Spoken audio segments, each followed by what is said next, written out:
Hello, నమస్తే. నేను 2022 దాకా ఏవో వీడియోలు చేశాను.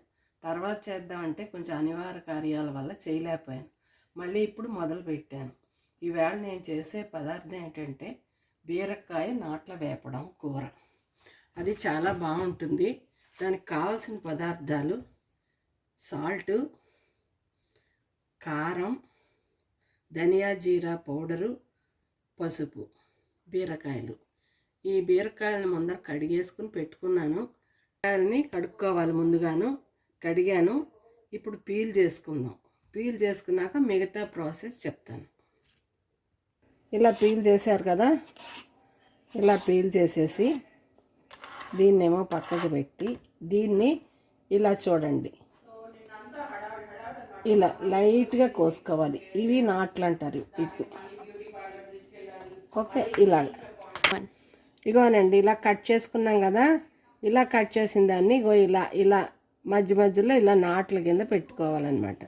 అలా పెట్టుకుంటే ఆ కారం కూరుకోవడానికి మనకి ఈజీగా ఉంటుంది.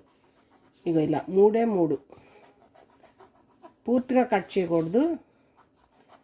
ఇలా అన్నీ కట్ చేసుకున్నాక మళ్ళీ నేను మీకు చూపిస్తాను. ఏమండి, ఇగో ఇలాగ ఇలాగ అది మీకు ముందర చూపించాను కదండి. కారం, ఉప్పు, జీలకర్ర, ధనియాలు పొడి, అవన్నీ కారంను. అది ఇప్పుడు ఎలా ఇందులో పెట్టుకోవాలో చూపిస్తున్నాను. ఈ నాట్లలో ఇలా కొంచెం కొంచెమే వేసుకోవాలి. అంటే మీకు కావాల్స్తే ఇంకొంచెం కారం అది వేసుకోవచ్చు, పర్వాలేదు. కాకపోతే ఎక్కువ తినని వాళ్ళు కొంచెం కొద్దిగా తగ్గించి వేసుకోండి. ఇగో ఇలాగ చూసారు కదా, ఇలాగ ఈ నాట్లో అలా వేసుకోవడమే.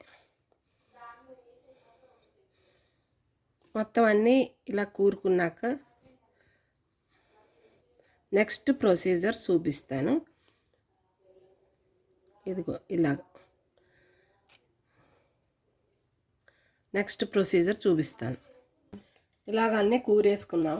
అన్నీ వీటిలో ఇంకో రెడీ చేసుకున్నాం. ఇలాగ అదంతా కూరేసుకుని ఇప్పుడు దీన్ని బాండీలో వేసుకోవాలి కదా మనం. దానికి బాండీలో నూనె వేస్తున్నాను. ఎక్కువ నూనె పట్టదు, ఒక 2-3 చెంచాలు సరిపోతుంది. అవి 1/2 కిలో కాయలండి, అది సరిపోతుంది. ఇప్పుడు ఇది వేడెక్కగానే ముక్కలు వేసేసుకోవడం ఇందులో. ఇగోనండి, నూనె బాగా వేడెక్కింది. ఇప్పుడు ఈ నూనెలో వేసేసుకోవాలి. చూసారా, చూయమంటుంది కదా, అంటే నూనె బాగానే వేడెక్కింది.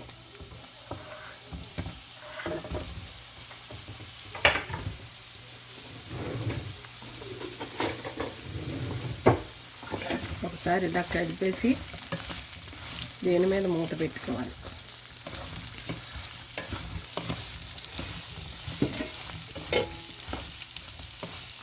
తర్వాత మళ్ళీ చూద్దామండి, తీసి చూద్దాం. ఇదిగానండి, సగం వేగాయి ముక్కలు. ఇంకా కొద్దిగా సగం వేగాలి. వేగితే ఇంకా కూర అయిపోయినట్టు. ఇగో చూసారా, ఇగో ఇలా వేగాలన్నమాట. వేగితే ఇంకా అయిపోయినట్టు. ఇంకొక 10 నిమిషాలు పడుతుంది. అంటే సిమ్లో అవుతున్నాయి కదా మరి, అందుకని. అయిపోయిందండి. ఇగో చక్కగాను.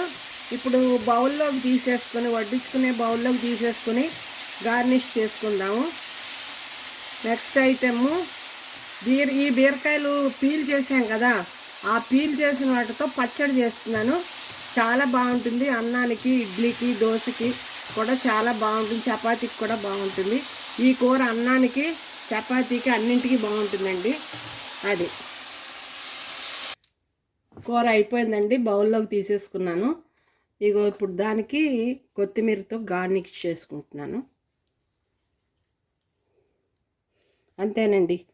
ఈ కూర చక్కగా అన్నానికి బాగుంటుంది, చపాతీకి బాగుంటుంది.